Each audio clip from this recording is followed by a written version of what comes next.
When I played Monster Hunter World in 2018, I didn't enjoy it very much, which is strange considering I loved every Monster Hunter game both before and after World. I used to think this was a mediocre stain on an otherwise phenomenal series. However, I now see it as a truly one-of-a-kind experience that offers something so special that it almost feels worth waiting nearly 7 years to finally understand. So I want to tell you my story in hopes that maybe, if you relate to it, you'll be able to change your perception of this game like I was. So I first played Monster Hunter in 2013, which was, tragically, 11 years ago. A friend of mine introduced me to the series, and she said it was this game where you fight these massive bosses to make armor and weapons out of them, and that you could even play multiplayer. I thought that sounded pretty cool, so I got the demo, tried it out, and it was a bit tough to get a hold of. Up to this point in my life, I was used to games like Tales of the Abyss, Legend of Zelda, and Kingdom Hearts, games where if you press a button, you get an immediate response. There wasn't too much commitment, and the games were pretty snappy, and perhaps most importantly, easy to understand. In Zelda, you play as Link. He has a sword.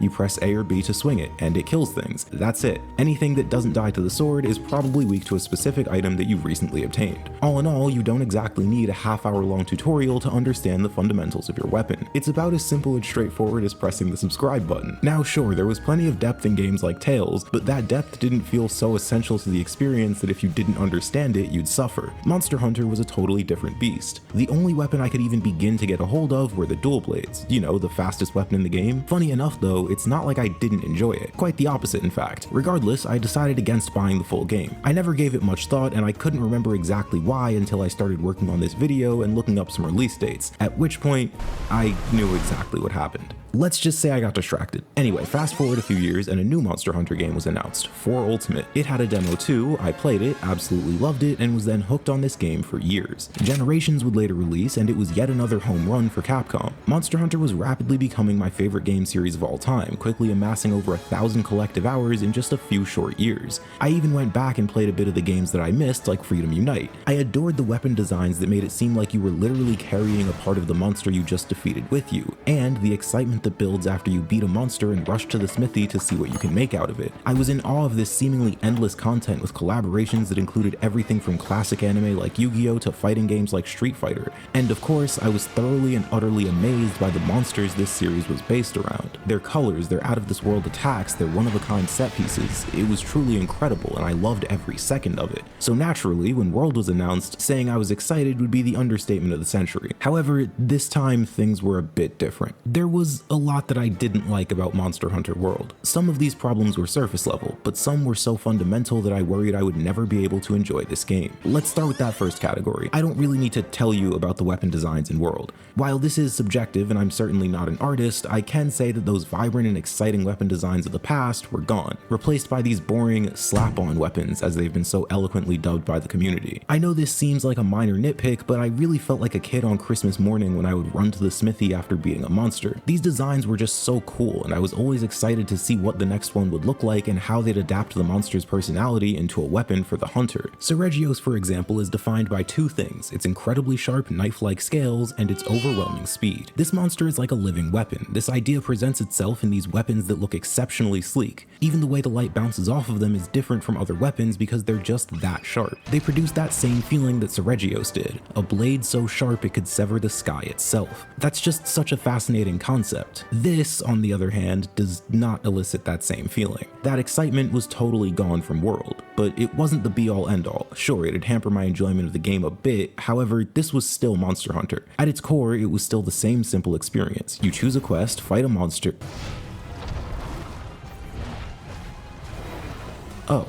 That's new. While I liked Turf Wars the first time I saw them, this whole monster constantly interrupting hunts thing got old pretty fast. This, along with the sheer size of the maps, really started to bother me. I wanted to fight a Rathalos, not chase it around an enormous forest while shooing away an angry squirrel from time to time. To add on to this overwhelming size and general inconvenience were the investigation sections. These were sections where you had to run around finding tracks of a monster before eventually unlocking them. While you could do this in the background, it was not optional. I would have much rather just completed certain certain quests like old games and fought new monsters after unlocking them. You could do something close to this by just running through a bunch of quests while collecting tracks as you did, but there was no guarantee on how long this would take since it was mostly RNG. It wasn't just the investigations though, tracking became a very prevalent part of this game. This made a lot of sense considering that's what hunters do. It fits, but I just wasn't a fan of it. I'd rather fight the monster than play Blue's Clues. The next change that really bothered me was the artificial scarcity of special quests. Xeno'jiiva and Zora Magdaros are perfect examples of this. I distinctly remember the first time I beat Zora and saw its weapons and armor. My heart skipped a beat when I saw the charge blade, since up to this point everything was either bone or iron, but this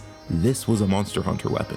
I knew the Zora hunt wasn't perfect, however I did enjoy the spectacle, and more than anything I was just excited to use a weapon that didn't look exactly the same as the ones I had been using for the past 50 hours. I quickly sprinted to the quest board to start farming and it wasn't there. I thought I was just losing my mind since I was pretty sure I fought the monster. I didn't think I imagined it. I then did a quick Google search and found that it's actually on a random cycle. At this point I was a mixture of profoundly disappointed and baffled at this choice, yet somehow I was able to convince myself that this too didn't matter. Okay, so I can't get cool looking weapons, I have to chase monsters from New York to LA just to fight them. Before even getting the chance to do that, I have to run around the map playing Blue's Clues, and quests are limited for no conceivable reason. Despite all of that, it was still Monster Hunter. I would still enjoy it, right? Would I? This is that fundamental problem that I was getting at earlier. There's a clear and distinct vision of what this game is trying to be. This can be seen in the investigation sections of the game where you're asked to gradually progress a bar while searching for the monster's tracks before finally unlocking them. It can be seen in the limited availability quests like Zora or Xeno'jiiva. This limited availability makes them feel more like events rather than simple monsters that you can just summon and fight at whim. And of course, it's all over the hunts and general environments of this game. It's this lack of control that defines Monster Hunter World. And unfortunately for me, I really didn't like that. So I beat Xeno'jiiva, and shortly after, with the release of Monster Hunter Generations Ultimate, I was done. I didn't plan on going back. GU was exactly what I missed from old Monster Hunter, and I was totally okay with staying there. 2.5 years went by, absolutely nothing eventful happening in between, when suddenly a Nintendo Direct revealed what would become my favorite game of all time. After sinking an unhealthy amount of hours into Rise, I realized that no, modern Monster Hunter wasn't the problem. It was World. I just didn't like it. And you know what? I could accept that. If I didn't like one game in a series of over a dozen, that was fine, and I was content letting it stay that way.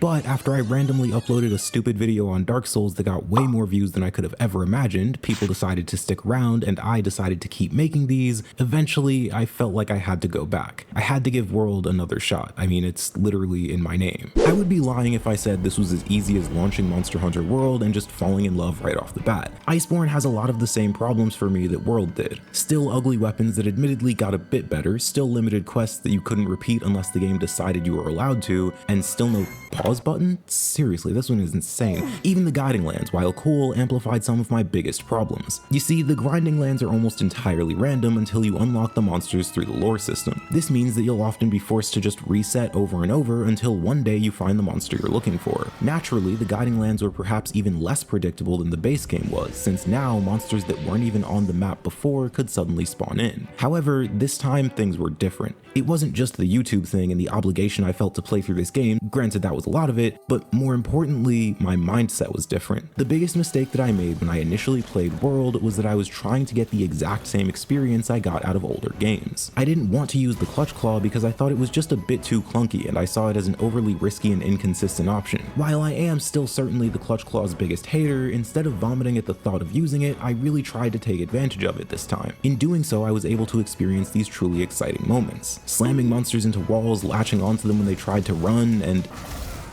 oh, Rocksteady wore off. Like I said, still its biggest hater. Anyway, even on a fundamental level, I just wanted to enter a hunt, fight a monster, do it again, and repeat until the sun burns out. That wasn't going to work here, so I instead tried to accept the idea that I have no say in what's going on in this world and actively embrace that chaos. Sure, it's annoying that I can't jump straight into another Jan Garuga hunt, but that's not the only monster I need to hunt. I can go out into the grinding lands and just hunt non-stop for an hour, gain a ton of MR and a staggering amount of parts from plenty of different monsters. Just running out there and and mindlessly hunting was actually surprisingly fun, and these massive hauls you get for doing so always felt great. It also really helps that Capcom released an update that permanently unlocks all of the event quests. You know, the way it should have been from the start. Sorry, I'm hating again. You did still have to unlock monsters in the grinding lands for augments though, and that was still mostly RNG. There's no real getting around that fact. However, Monster Hunter is not, nor has it ever been, a quick game about sprinting to the end. In Risebreak you had to grind anomalies, in GU you had to grind hypers and deviants, and for you it was apexes. We could keep going, but I think you get the idea. The critical difference here is how those hundreds of hours manifest themselves in World and Iceborne. In previous games they'd come from hunting the same monsters over and over in these static and controlled environments, but here they come from these fluid, chaotic, and perhaps most accurately,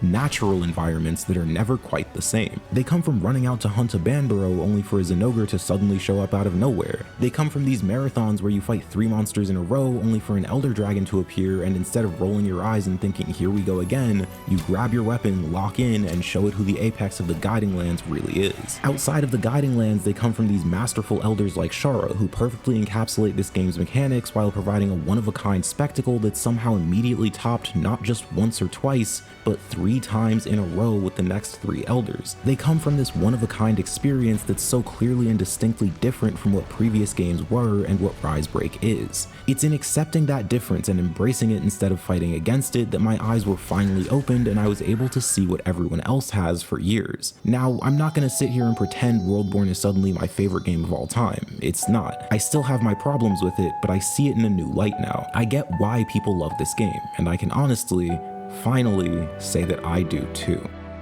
But what's the best Monster Hunter game? Well, it might not be what you think. Check out this video on that.